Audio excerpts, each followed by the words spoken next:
everybody. Welcome to the Vox Podcast.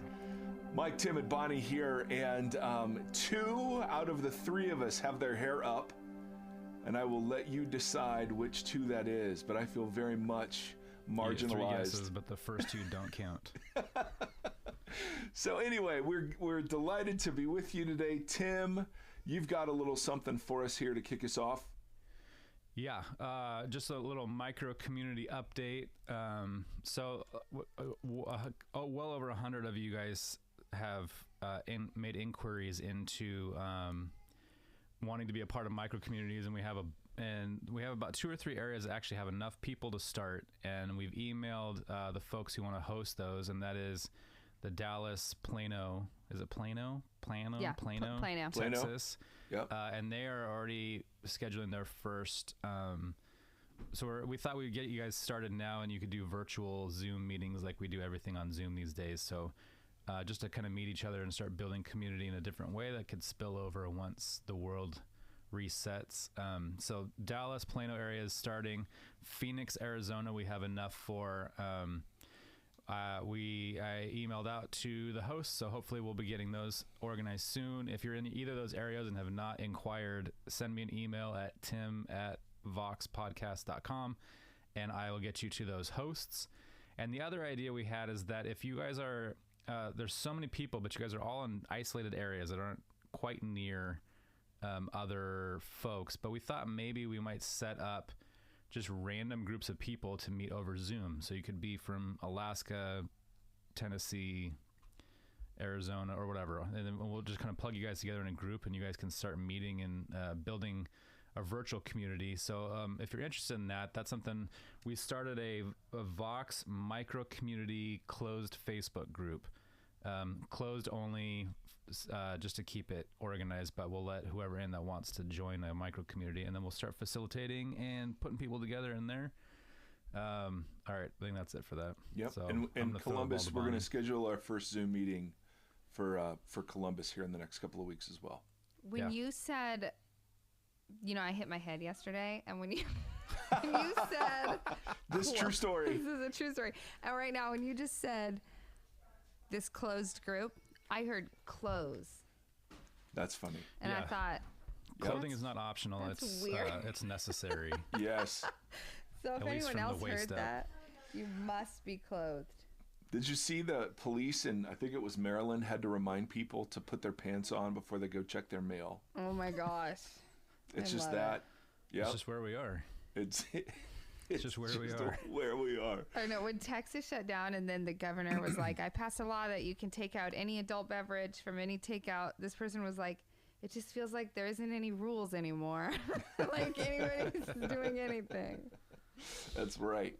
All right. So excellent, Tim. Follow up on that. And then Bonnie has got some good stuff for us. Yeah. So in the next month. On today's episode is the one and only Timothy Gombis. Gom. What's his middle name? I don't know. Okay. Well, we need to find that out. We should. And so funny, I was talking to my husband about this episode yesterday after we recorded it, and he's like, listen, I don't know why you insist all of a sudden on calling him Tim. You always call him Gombis. Yeah. And I'm like, I don't know. Other people call him Jim by his first name. So whatever rolls off the tongue, I guess. He is on the episode today, and we wanted to talk to him. So he's been doing these blog posts and Facebook posts. So if you aren't friends with him on Facebook, you should get in there, because he has great discussions. And one in the midst of this pandemic that really sparked discussion was when he said, God is not in control. And so that obviously raised a few eyebrows and ruffled some feathers, but also made a lot of people think and just sort of go, gosh, what do I believe about that? And what does the Bible say? So we started this episode with Tim talking about that. And then we also got feedback from you guys that no one's in their cars anymore. So it's a shorter episode. And then we broke it into 2. So we decided, hey, let's have a sort of the next 4 episodes all be sort of linked together. And then at the end, we get to digest it. So today we're talking about God is not in control. Then we have another part 2 of Tim Gombis coming at you the week after. And then which ends on this question about the role of God in the Bible and how we read the Bible. And what we think about it. So then that's going to segue us into Pete Ends, where we talk about the role of the Bible.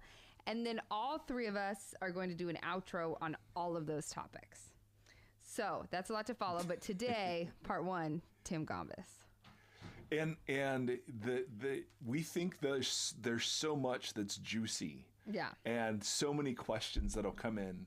If you want to start sending your emails to hello@voxpodcast.com, the reason we had the idea to do a whole outro episode on all of this is because it's very challenging stuff. Yeah. And if we were going to do an outro on each one, it would be too long. It would defeat the purpose of the shorter episodes. Yeah, yes. So we're like, Very okay, true. we better just do our own episode. All right, so ladies and gentlemen, Gombis.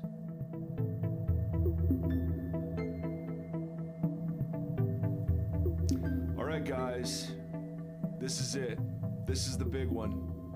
There's no bigger one than the one we're just about to do. We are podcasting live from our Zoom headquarters in, California, Texas, Michigan, and Ohio. And we have with us today Dr. Tim Gombis. They're all great football states.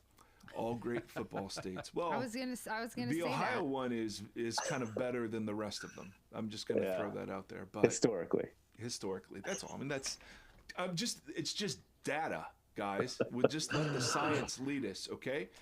Tim Gombis, I'm here with Bonnie and Timothy John Stafford, and we are thrilled, Tim, for your time today. How is quarantine going? I'm loving it. I'm totally loving it. I have to be honest. I know that this is not the same for everybody, but our three kids are grown, and it's just my wife and me here. And I love being alone. We both love being alone. So to be stuck in is just the best. I get out plenty. I'd take my walks every day, but this is like, I don't know. My life is fine.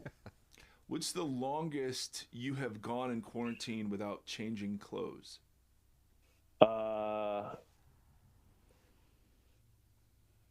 I shower every day and change clothes every day. But I mean, I put on the same jeans. I've probably worn these jeans for 3 weeks, but they're great jeans. Okay, so And I wear the same hoodie for like a week. Question. How many days in a row have you worn the same outfit? All right, I'll be totally honest with you. All right, this is a lot of details. But you can see my button-down shirt and this hoodie and my jeans. Probably will go like maybe 8 or 9 days, but I shower every day. A new underwear, a new T-shirt. Perfect. Oh, so just the button up and the hoodie stays. And the jeans. Yeah. And the jeans. And the jeans. Yeah, the jeans. Yeah. Yeah. See, that's what I'm looking for. That's my continuity. Yeah. And the same pair of socks for about a week. Same pair of socks for the week. No, you can't do that. These are smart wool. These are smart wool. They're smart wool, Bonnie. No, they're getting at some point in those 11 the thing days. is, I don't wear any shoes. They're getting floppy. Tim. They just get more comfortable. Oh, I love it. What is your quarantine drink of choice these days? Besides coffee? Yes. My daily coffee. So there's a great Belgian beer called Le Fin du Monde. Oh, yeah. And which translates roughly into Coors Light. Is how I heard that. It's the nectar of the gods, and it's what is it? The end of the world? Is that so? Yeah. In French or Latin or something like that? I don't know. It's great. Perfect. And what best movie watched so far in quarantine? Well, I don't know how many times I've watched The Big Lebowski in the last month. Have you seen that, Bonnie? But that's an abiding classic. I don't know that I've seen a new movie. What are your we feelings watched about? Brother, Where Art Thou the other day. Oh, nice. Little Coen Bros. What are your feelings on Scooby-Doo, just as a cartoon? I don't know if I've ever seen an episode. Boom. In my life. Vindication. I never got into the cartoons. Enough said.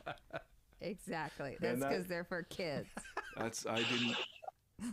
I enjoyed them when I was a kid. It's not a big deal. Back before we had the internet, Saturday morning cartoons were a big deal. That was a big deal. Yeah.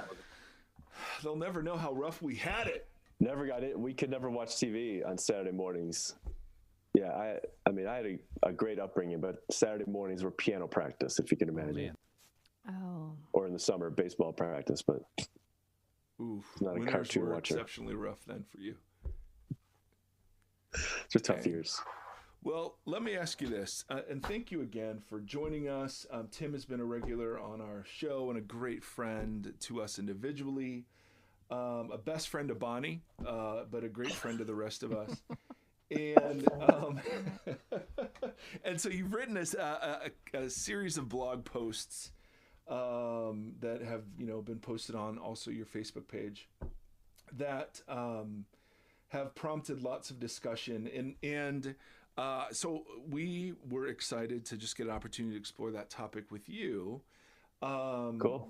The title of the post number 1 was "God is not in control," which I don't know, Tim, if you know this, but that flatly contradicts the Bible. So do you want to explain yourself as a theologian contradicting God? No, what prompted that, and what do you mean by it? I saw something. I mean, this is just my normal process. If I have a conversation with somebody and something sticks in my head, or I see something somewhere, I'll just chew on it for a long time. When I take my walks in the morning, I just play with it in my head, turn it over in my mind, and see what does it make sense? Is it legit? And I'm very familiar with the way of thinking about God as a God of control, and trying to understand our world and try to make sense of it and explain it all as making sense. And there are ways that we think about suffering and ways that we think about events that happen in our lives, and also there are ways that we think about like decisions that we make, God directing us, and all this, God's will, all this kind of stuff. And I'm very familiar with all those because I grew up in an evangelical culture that fostered all these ways of thinking. And I don't know, maybe about 3 weeks ago, when I don't know what year it is or what month it is or what day it is. I can't remember when this happened, but a number of days ago, I just saw somewhere online someone had posted, put as like their backdrop, the back thing on Facebook, whatever that's called. Totally. God is in control. And I just thought, and I started hearing that. I heard it from another Christian leader. Let's just remember that God is in control. And having thought about this for a long time, that's not a helpful or faithful way of thinking about God's relation to the world in Scripture. That doesn't represent rightly what's going on. And it's also a really problematic way of thinking. It's a problematic expression when it just occupies our brains, because it leads us to run all kinds of implications out that are almost all bad. And so, I knew that the title of that would get it, grab people's attention. They just wanted to figure out what I meant. But when I thought about making that the title, I thought this is exactly what this actually represents. What's going on in Scripture. God is not in control. Humanity in Genesis 3 chose not. Well, I'll say it this way: God commissioned humanity to continue spreading His order of shalom throughout creation, to base themselves in the garden where God's presence was uniquely, and then to draw on resources from the garden to continue bringing order to what was chaotic outside the garden. That was to be humanity's open-ended project that would have taken I don't know how long. But humanity chose to sort of side with chaos outside the garden and not bring order to it. And so God maintains His kind of posture toward His creation and grievously announces to them in Genesis 3, like, this is what you now have. you have this, you're going to have this experience of just ongoing chaos and destruction, and it's going to be a painful experience from here on out. Let me back you up for just 1 second, if I may. Sorry to interrupt you. You distinguish between God's identity as king. Oh, yeah. And then the manifestation of his kingship. I think that'd be really helpful to kind of start, because I think there's some people that will hear God is not in control, and that just means then that there's no guarantee of anything. There's no guarantee good wins. The resurrection was an accident. Prayer doesn't mean anything. So I want to start way back and say, okay, so what? Oh, yeah. When we talk about control, God is king. We both agree, right, that God is sovereignly king over the universe. Yeah. God that's his identity. That's who he is. He is the creator. He's the king of his creation. It's just that his creation is in the kind of condition that is not depicting that he is king. And because he's king, because humanity, the image, God's kingship can only be seen in creation by the image depicting that. And so because the image is not depicting that, but is depicting chaos, we are inhabiting God's temple in an inappropriate way. So, I mean, the world is God's temple, but the image is acting as if what is happening on the transcendent level is just pure chaos. But that's not true. God is king over his world.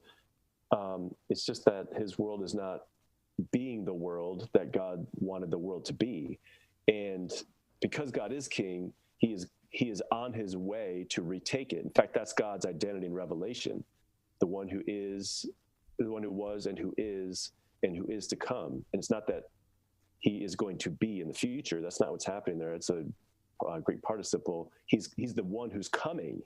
He's on his way to retake his world and to reassert his sovereignty. But until that happens, I mean, the next thing that we're waiting for is for God to reassert his kingship and take back his world and completely renew it, which he will do at the day of Christ. So that's our hope. Our hope is in resurrection in the future. But until then, we've chosen this chaos, this random destructiveness, and it's awful. So we see God in the early chapters of Genesis, manifesting his rule or his kingship through human image bearers, correct? Yep. Okay. And then when those human image bearers go sideways, God doesn't rearrange the project. He allows that to happen. Oh, yeah. Yeah, so you see all the way up through Genesis 11, everything just goes bad. Genesis 11 is like the low point of the Bible. Yeah. It's all bad.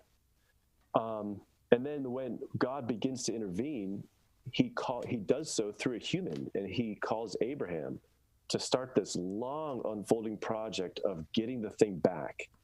And then Israel is called by God to manifest his faithfulness actually to his creation. And then that goes bad, which is why Paul has to raise and answer the question in Romans 2 and 3. If Israel was unfaithful, does that mean God is unfaithful? Mm-hmm. No, I mean, because you've got God, that's his identity, and it's going to be manifested through a faithful nation. But just because the faithful nation, or just because Israel's not faithful, doesn't mean God's not faithful. And just because the human is stuck in unrighteousness in Romans 1, that doesn't mean God is unrighteous. So it's like, this is how Paul is reasoning. So I kind of took cues from that. But can I ask a question real quick? Yeah. Again, I hate to interrupt. I don't know. I'm just talking. You interrupt the keep flow. on track. No, I'm trying like to make sure I haven't talked to anybody for a month, so it's all coming out. So the short answer is God in control. The short answer is no, with appropriate nuances for what we mean by control. Yeah. And the reason that that's the case is because the human image bearers aren't reflecting the kingship of God throughout creation as they should be. Yes, partly. I would I would just totally toss out the word control. It does no good work. It's God's sovereign kingship over his world looks like humans being faithful to God and ruling creation on his behalf, subduing it. And it just, control is nowhere in view. It's just a bad way of thinking. It was never control in Genesis 1 and 2. God invites and commissions humanity to do this work. And in a sense, God is going to watch humanity manifest his glory, and he intends to just love it as it happens. He's not controlling anything. So in that one post, I talked about God telling the humans to name the animals, which the human does that. And it says that God brought the animals before the human to see what he would call them. So it's like God's not controlling that event. The human does it, and God observes it. And that's kind of how things were supposed to go. So if I was asked, is God in control, I would just want to say that's not a good way of thinking about God's relationship to the world at any time. And when he reasserts his sovereignty in the future at the day of Christ, he's not going to be in control of it then. It's just that humans will start a project of actually subduing creation on God's behalf, because we will be restored image bearers. We'll be rulers with Christ. We'll be ruling. Bonnie and Tim, why do you think the whole God in control thing is so popular? If it, you know what I mean? Like, what is it about that? What does that do for us in popular Christian circles that makes a post like God is not in control so disorienting? I think for me, it's like, and I could be totally wrong and blasphemous in this response, so can flog me appropriately, however you feel. But for me, it has always seemed kind of like a placebo effect, like if you're able to kind of just rest in that idea, then you don't have to confront or participate in it, if that makes sense. It's the same thing with God's, like that this virus is God's judgment, right? It's almost the same thing where it's like, well, we can take solace in the idea that we're wretched and somebody did something really terrible, and so they deserve this. And then we can just kind of like walk away from it. I can almost see the blanket God is in control thing is the same thing where it's like, okay, well, whatever. It's this, you see the same thing with the churches that are like, let's continue to meet because God is in control and we're his chosen people, so we're not going to get sick. And the rest of the world is like, please don't do that. You're putting all the rest of us at risk. Please stay home as well. Please. And the church is like, nope, we're washed in the blood, and the blood is stronger than this virus. So all this kind of stuff just kind of seems like rhetoric. Mm-hmm. Yep. Should I be flogged? What do you think, Bonnie? No, I think you're right. Later. I think you're on, and I think there's something that ties in with the church's need to be in control. That's what I'm fishing for too. Like, I was going to say that too. What do we? Like, what does that do for us, Bonnie? This doctrine. What does it do for us? Well, I think you. So this is true of any circular argument. Anybody that's trying to make a case for something, like we talked about this a few episodes ago too. I think if you go looking for something, you can find it. So if you I'm going to die on the hill that God is in control no matter what, then anything that happens, you can make a case of why that's happening, because this God is in control is staying put. So you can say, well, that happened because of this and that did this. And so this thing never changes. So if God is in control, never changes, and we are God's chosen people, we get some of that control. I think we get some of that power, whether it be just in our own minds or if we assert it on others. But there's this sense of the God I serve is in control, and therefore I will X, Y, and Z. Yeah, Tim, you actually mentioned something about how the attributes most emphasized by post-Enlightenment Western Christians are things like power, knowledge, control, and because those are the things we want. Totally, man. I think it's all projection. It's we want to live in a world that makes sense. We want to be able to master the world. And so we, kind of put those qualities on God.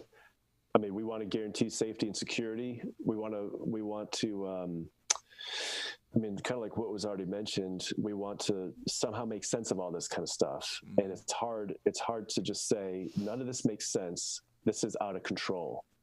Mm-hmm. But also, certainly, European theology, the heritage of Western theology, done by almost entirely white men, has been done by the people who have been running the world. And it's not been done by people on the margins, at least the tradition is not controlled by them. And since Western theology has been wrapped up in the imperial project and colonization, it's about power and control and knowledge, because that's what you've got to have to sort of be in control of everything and run everything. Mm. And we don't start thinking theologically from was it Exodus 34 when God sort of clears his throat and says, all right, Moses, this is who I am. Mm. None of those attributes are or right. Thinking from the cross where Jesus most fully reveals God. These are the points that I think we should be building our theology from. So that's why I think it's a lot of projection. Mm. So I want to spend a couple more questions on why this is a problem.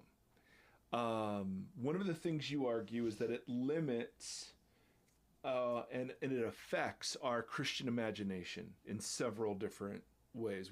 Tim hinted at one of those, which is it can lead us to a passivity that is not in any way, shape, or form biblical.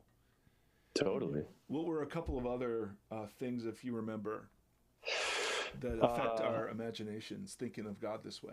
Yeah, on that point, I remember talking to a pastor one time who had someone in his care life was kind of going off the rails, and it seemed pretty clear to me that he needed to kind of jump in and intervene, and just like any kind of pastoral situation, just didn't want to. Because it's tough to do that. Mm-hmm. And I'll never forget. This is what he said: "God is sovereign." I'm just like, well, that means do something. It doesn't mean don't do anything. Mm-hmm. If God is sovereign and the situation goes bad, He'll take care of you. I think human passivity is often justified by just kind of throwing around God's sovereignty or God's control of a situation. I think another way our minds are badly activated when we think about this is that we say God is in control to kind of, it's sort of a self-soothing technique to guarantee to ourselves, like, things are going to work out. God's in control. Things are going to work out. Mm. I won't have to be sad. I won't have to be sorry. Yeah. I'm not going to lose a parent. I'm not going to lose a child. I'm not going to lose a loved one. I'm not going to get sick. I'm not going to lose my job. When we say God is in control, we're addressing our own fears that bad consequences are not going to happen, to us. And it's like, all bets are off. Bad things happen, and we should not sort of even subtly give ourselves these guarantees. And I had to do this recently for the Mark commentary, but I did like a section reflecting on Mark 13 about how Jesus specifically warns the disciples against reading signs as God's activity.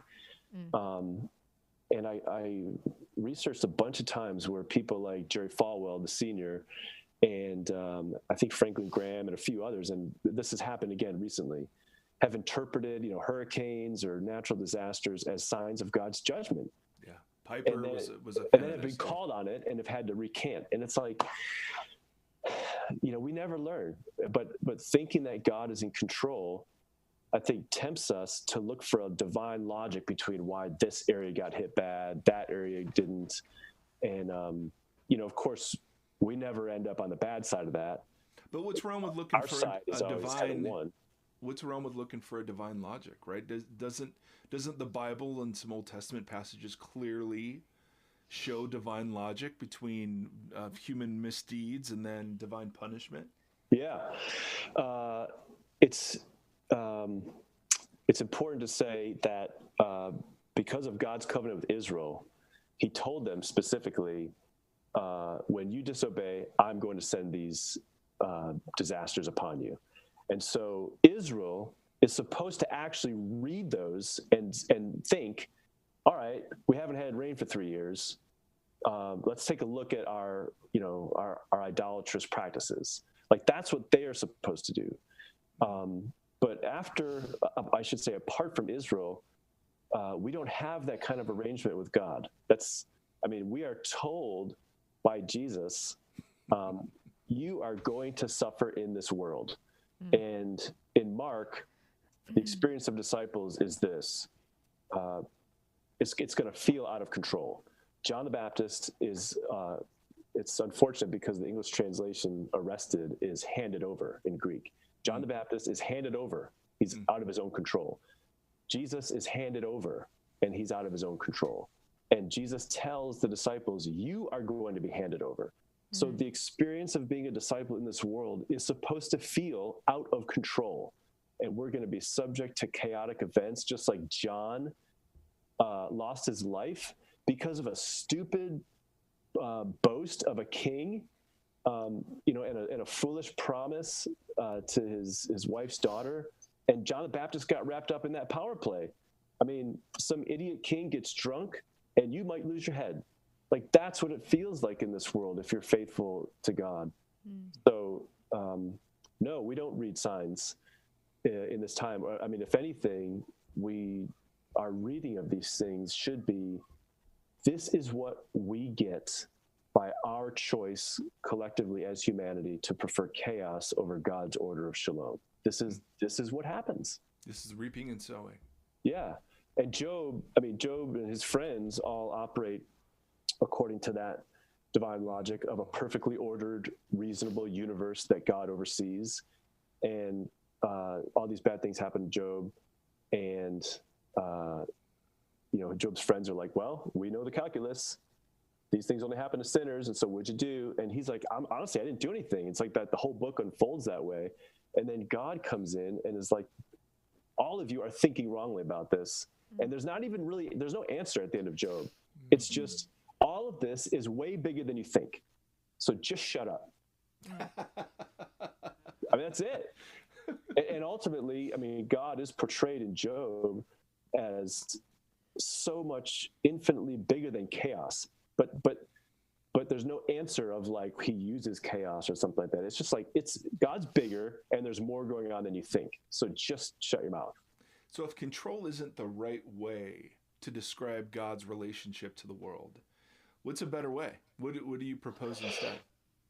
I'd want to think very carefully about how God is both sovereign king. God is also already present in the future, having already triumphed over all evil and suffering in the world. And God is a genuine participant with us as this whole thing unfolds. So that drives our thinking and our praying. So when suffering hits, we respond to that from that complex portrait of God. When suffering hits, we know that we can grieve because God is grieving with us. He's participating with us, and his spirit, he is grieving by his spirit, like in Romans 8. And we can also hope and trust that at some future point, no matter how bad this gets, at the day of Christ, the satisfaction will be so great in God's triumph over evil and suffering that and I'm going to look forward to that. I mean, I might lose my life, I might lose loved ones. I have no guarantees, but I know that in the future there will be relief. And Bonnie, so Bonnie, what do you think, as you hear this, what do you think questions some of the more obvious issues are going to be for people, hearing this? Yeah, I don't know if this is obvious, but where my mind went was I believe personally for a really long time, I don't believe this anymore, but like a rhetoric that I was brought up with was almost swung the other way, which was if you are not suffering, you're not living in the way of Jesus. So like if you do have success, if you do have good health, if you have like, so it's like if then you're being selfish or you're right, like, and you better watch out because then you will get smited. Like it's so, and then on top of that, we have a big culture right now of like, live your best life. I can't even say this stuff because I don't listen to it. So I'm like, I think that's a phrase. Yeah. But your this best life idea, now or something. Yeah, but this which idea is what I'm too, living, by the way, at the shutdown. Yeah, there you go. But this idea, which I do believe in, because I think we all should be our like show up and try to be our healthiest, most holistic, best selves. But sort of this idea of like you can take power, you can do that hard thing, which is all really good, but it just feels like there's a sort of a line that needs to be drawn. So I don't know. I wonder about that, right? This idea of suffering that Jesus says, like it should feel, so like when you said, Tim, it should feel like that. It should feel like you're getting handed over. There has been times in my life where it feels like I've been handed over. Mold poisoning, having a stillborn, some just like times in ministry that were really hard because I was a woman. There's been specific times, but as a general whole, I don't feel that way. You know what I mean? So then I think, oh, am I doing it wrong? Because I think I was brought up with like, if you have two paths, you always have to choose the path of suffering, even if you don't, which my therapist would say the opposite. Yeah. No, I know what you mean. There's something bizarre about the lives that we all lead as like, you know, middle-class white people, suburbanites. Yeah. Where I struggle with this because this is the life I inherited and I like it. I'm comfortable. It's just that the New Testament, well, I guess I'll say it this way. I think that the theology that many of us have inherited has a whole lot more to do with white middle-class suburban conservative Christianity than it has to do with the Bible. Yeah. And because our lives are controlled and comfortable, we want to guarantee that they go on this way. So that's where the God is in control thing, I think, comes from. Yeah, that makes sense. So when something bad happens, like a stillborn child or loss of a parent or loss of a loved one or untimely death, it's like, what? I mean, we have no cultural preparation for this. Yeah. And I mean, even what you're saying, Bonnie, there's a sense in which that preference for sort of the way of suffering, or like you should choose the harder thing, that comes from a lot of like white middle class guilt. You know, this kind of should be harder. Yeah, I'm just trying to think about the way I'm trying to think about God's relationship to the world is in conversation with all the texts in Scripture where like the lives that we lead are just very unusual. Like this world is chaotic and nuts, and the wheels could come off at any second. And the last 70 years of this very comfortable straight line of like relative tranquility is a total illusion. And when Jesus talks to his disciples about what life is probably going to be like not just for you or for me, but like just in general in the world, it's a series of like institutions that we thought were stable just coming undone. I mean, the trauma of the temple being destroyed, Right. no one could have believed that would happen. Right. I mean, actually, in Mark 11 and 12, Jesus goes to the temple, condemns it, and right in front of the disciples. Yeah. Then Mark 13 opens, and the disciples are like, "Hey, Jesus, look at this beautiful temple."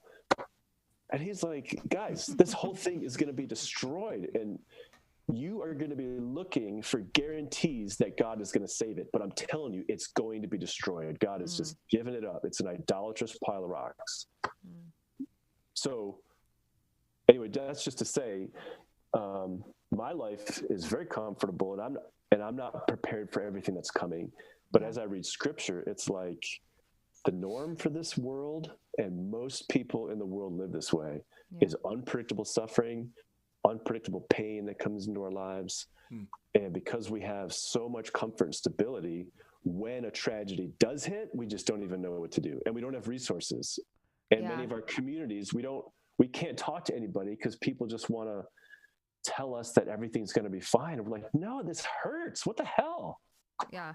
Well, it makes me wonder, in your experience, Gombis, has the, if people that are living with less comfortability, less control, when something does hit. So like you're saying, when something hits us, we're like, what the, and we don't know what to do. And we're quick to either placate around it and just like send a sympathy card, or, what did I do? How am I being punished? That sort of thing.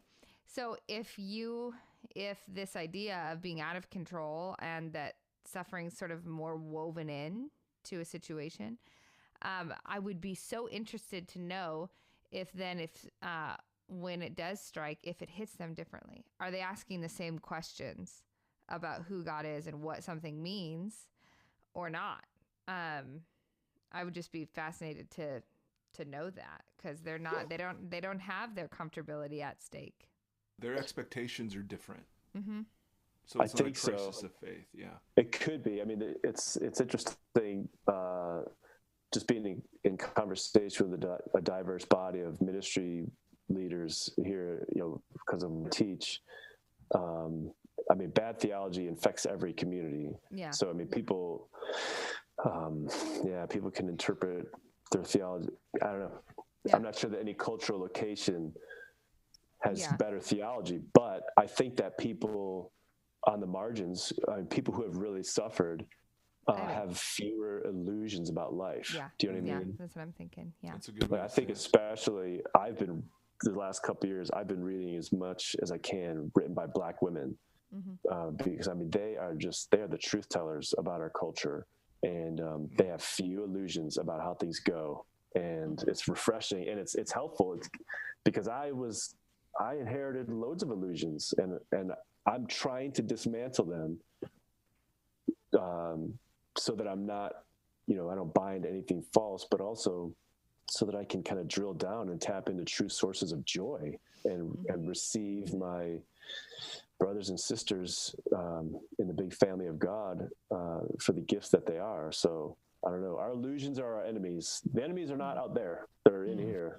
And for the record, Tim pointed to his head. Just want to let you know that. Pointed to a random. Yeah, I think he pointed at Tim Stafford. Yeah, that's how I saw it. So Tim, this is such interesting stuff.